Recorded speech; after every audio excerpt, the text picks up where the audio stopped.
श्री सच्चिदानंद सद्गुरु साईनाथ महाराज की जय. ಶ್ರೀ ಸಾಯಿ ಸಂದೇಶ ಸದಾನಿಂಬ ವೃಕ್ಷಸ್ಯ ಮೂಲಾದಿವಾಸಾತ್ ಸುಧಾಪ್ರಾವಿಣಂ ತಿಕ್ತಮವ್ಯಪ್ರಿಯಂತಂ ತರುಂ ಕಲ್ಪವೃಕ್ಷಾದಿಕಂ ಸಾಧಯಂತಂ ನಮಾಮೀಶ್ವರಂ ಸದ್ಗುರುಂ ಸಾಯಿನಾಥಂ. ನರದೇಹವು ಧರ್ಮಕ್ಷೇತ್ರ ಎಂದು ತಿಳಿ. ದುಃಖಗಳ ಮೂಲ ಕಾರಣಗಳನ್ನು ತಿಳಿಯಲು ಸಹಾಯವೆಸಗುತ್ತದೆ.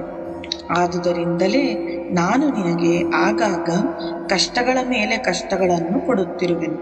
ನೀನು ಸಾವಧಾನವಾಗಿ ಅವುಗಳನ್ನು ಸಹಿಸಿಕೊಂಡಲ್ಲಿ ನಿನಗೆ ವಿವೇಕ ಉಂಟಾಗುತ್ತದೆ. ಇದು ನಿನಗೆ ಇತರ ನೋವು ನಲಿವುಗಳನ್ನು ತಿಳಿಯಲು ಸಹಾಯ ಮಾಡುತ್ತದೆ. ಸಂತೋಷ ಮತ್ತು ದುಃಖಗಳು ಪ್ರಾರಬ್ಧ ಕರ್ಮದಿಂದ ಉಂಟಾಗಿದ್ದು ಪ್ರಾರಬ್ಧವನ್ನು ಯಾರೂ ತಪ್ಪಿಸಿಕೊಳ್ಳಲಾರರು. ಆದ್ದರಿಂದ ತಾಳ್ಮೆಯಿಂದ ಸಾವಧಾನದಿಂದಿರಲು ಕಲಿ.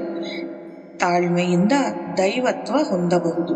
ಈ ಸ್ಥೂಲ ಮತ್ತು ಸೂಕ್ಷ್ಮ ಶರೀರಕ್ಕೆ ಪ್ರಾರಬ್ಧದಿಂದ ಒದಗಿದ ನೋವು ನಲಿವುಗಳನ್ನು ಸಹಿಸು. ಆದರೆ ಮನಸ್ಸನ್ನು ಎಲ್ಲರಿಂದಲೂ ಮೇಲಕ್ಕೆ ಎತ್ತಿ ಹಿಡಿ.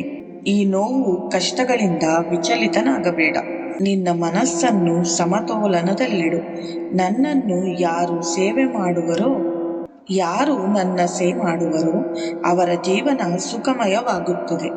ಯಾವಾಗಲೂ ಲೌಕಿಕ ಸಂತೋಷಗಳ ಕಡೆ ಗಮನ ಕೊಡಬೇಡ. ಮನಸ್ಸನ್ನು ಚಂಚಲವಾಗಿಡಬೇಡ.